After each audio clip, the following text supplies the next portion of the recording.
يسوي من فوق لي جوا بس يعني يمكن اكو عطل بي عيب. هسه يقولون علينا شو اسمه، بس هو مريح الكرسي يا الربع للامانه. مرتاح مو؟ يلا يا الربع اشوفكم على خير، وداعا. يا الربع تدرون شنو مشكله الطياره؟ ما بيها تمن فاصوليا يا الربع، شايفين لوزة تمن فاصوليا؟ اجر هاي هيجي واثرت بيها قسم بالله، بس مشكلتها ما بيها فممله تصير يا الربع. انا يا الربع لا سمح الله اذا هذا من هنا فلت عادي ادز مصطفى يروح اليزمه تتصابه. اي نرجع لسالفتنا يا الربع.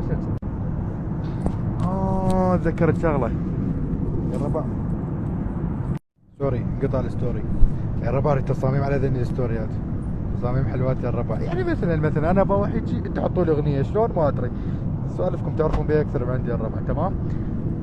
انا راح اسوي هسه نفسي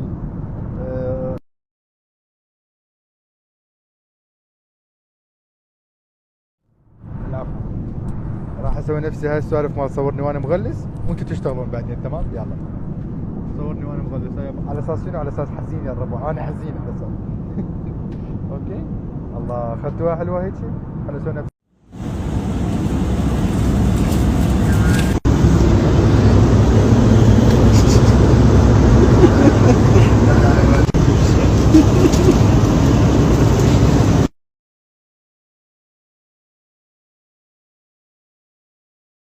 حتى هو بالطياره يباوع على ابن الله. هاي تفيدك بعدين توثق بيها. شوف.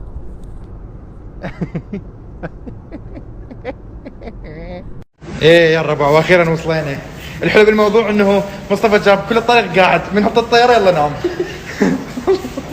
والله لا شت.